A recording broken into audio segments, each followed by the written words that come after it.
नमस्कार दोस्तों, सबसे पहले हम आपको कंग्रेचुलेट करना चाहेंगे कि आप संस्कृत सीखने के लिए इंटरेस्टेड हैं। आप शायद यकीन ना करें, पर सिर्फ सीखने के लिए इंटरेस्टेड होना ही आपको 80% लोगों से आगे ले जाता है। दोस्तों, इस वीडियो में हम 20 सब्जियों के नाम को संस्कृत में लिखना सीखेंगे, वो भी बिल्कुल आसान तरीके से। तो फिर देर ना करते हुए चलिए वीडियो शुरू करते हैं। सब्जियों के नाम। दोस्तों आइए सबसे पहले हम जानते हैं कि सब्जी को हम संस्कृत में क्या कहते हैं।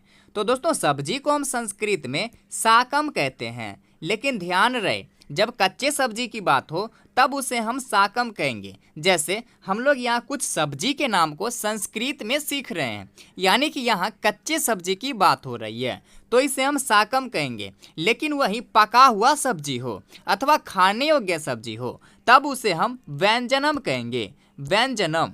जैसे हमें यदि कहना हो रोटी सब्जी तो हम कहेंगे करपट्टिका व्यंजनम। हमें यदि कहना हो चावल दाल सब्जी तो हम कहेंगे ओदनम द्विदलम व्यंजनम। आइए अब हम कुछ सब्जियों के नाम को संस्कृत में जानते हैं। सबसे पहले है आलू। आलू को हम संस्कृत में कहते हैं आलूकः। फिर है कद्दू। कद्दू को हम संस्कृत में अलाबू कहेंगे। ध्यान रखना है, आलू को हम आलूका कहते हैं और कद्दू को हम अलाबू कहेंगे। आगे है करेला। करेला को हम संस्कृत में कारबेल्ला कहेंगे। फिर आता है गाजर। गाजर को हम ग्रिंजनम कहेंगे। इसके बाद है टमाटर। टमाटर को हम रक्तांगकः कहेंगे। फिर आता है तरोई।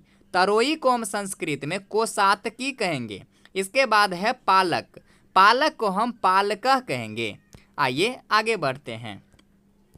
आगे है मटर। मटर को हम संस्कृत में कलायः कहेंगे। फिर आता है सलगम। सलगम को हम संस्कृत में गुंजनम कहते हैं। इसके बाद है सेम। सेम को हम सिम्बी कहेंगे। आइए अब दूसरी लाइन में आते हैं। इसके बाद आता है अरुई। अरुई को हम संस्कृत में अरलूह कहेंगे। इसके बाद है ओला। ओला को हम सूरना कहेंगे। बाकी ये सब तो हमने कभी खाया नहीं, आप लोग खाए होंगे तो बहुत अच्छी बात है। यदि खाए हैं तो कमेंट बॉक्स में ज़रूर बताएं। आगे आता है कोहरा। कोहरा को हम संस्कृत में कूसमांड कहेंगे। इसके बाद है गोभी। गोभी को हम संस्कृत में गोजिहा कहेंगे। इसके बाद आता है आगे है तरकारी। तरकारी का मतलब वही कच्चे सब्जी। कच्चे सब्जी को हम साकह अर्थात साकम भी कहेंगे। इसके बाद है परवल।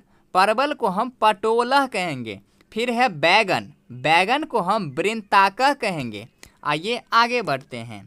आगे है मूली। मूली को हम संस्कृत में मूलिका कहेंगे। इसके बाद है सिंघारा। सिंघारा को हम संस्कृत में सिरिंगाटका कहेंगे। फिर आता है सिबा। सिबा को हम संस्कृत में सित सिबा कहेंगे। तो दोस्तों ये था हमारा कुछ सब्जियों के नाम संस्कृत में। बाकी ये वीडियो आपको कैसी लगी अपनी राय ज़रूर कमेंट करें, और यदि वीडियो अच्छी लगी हो तो प्लीज़ चैनल को सब्सक्राइब ज़रूर करें। धन्यवाद।